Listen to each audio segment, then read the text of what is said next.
अमरावतीकरांना जाहीर आव्हान 26 तारखेला मतदान करायला विसरू नका। देवीदास पवार, आयुक्त, अमरावती महापालिका। हनुमान जयंती निमित्त प्रहारचे उमेदवार दिनेश बुब हे 101 हनुमान मंदिरातील दर्शन करणार आहेत। शिवाय 11 हनुमान मंदिरामध्ये चालीसा पठण करणार आहेत। त्यापैकी पांढरी हनुमान मंदिर येथे दिनेश बुब व कार्यकर्त्यांनी हनुमान चालीसाचं पठण केलं आणि हनुमानाचा आशीर्वाद घेतला। मंगळवार चैत्र पौर्णिमेच्या पर्वावर हनुमानाचा जन्मोत्सव साजरा होतोय। सध्या लोकसभा निवडणुकीच्या प्रचाराची धूमचक्री सुरू आहे। प्रचार करत नागरिकांचे आशीर्वाद प्रहारचे उमेदवार दिनेश बुब घेत आहेत। हनुमान जन्मोत्सवाचं औचित्य साधून दिनेश बुब यांनी हनुमंतांचे आशीर्वाद घेतले।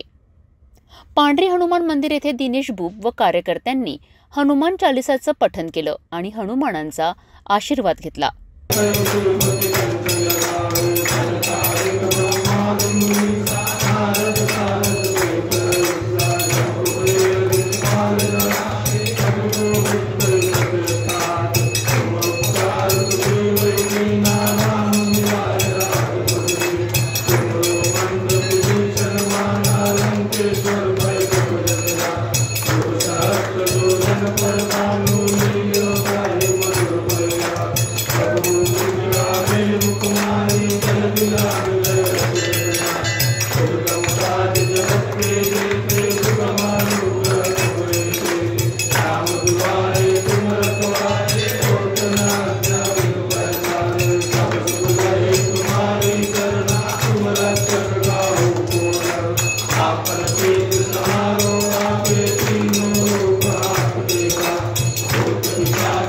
अकरा मंदिरात हनुमान चालीस म्हणण्याचा संकल्प दिनेश बुब यांचा आहे। त्यापैकी पांढरी हनुमान मंदिर हे एक। हनुमान जयंती निमित्त प्रहारचे उमेदवार दिनेश बुब हे 101 हनुमान मंदिरातील दर्शन करणार आहेत व हनुमानांचा आशीर्वाद घेणार आहे।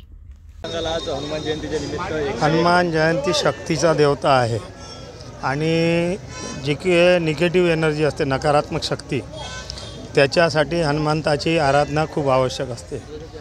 आणि आज निवडणुकीच्या काळामध्ये हनुमानजीचं जयंती आलेली आहे। हनुमान जन्मोत्सव म्हणू त्याला, कारण हनुमानजी चिरंजीवी आहे। हनुमान जन्मोत्सवाच्या निमित्त सगळ्यांना तर शुभेच्छा देतोच आणि सर्व आम्ही हनुमान भक्त आहोत बेसिकली। आज 101 हनुमानजीच्या मंदिराचं दर्शन आणि 11 ठिकाणी आम्ही स्वतः हनुमान चालीसाचं पठण हे आजचा उपक्रम आहे।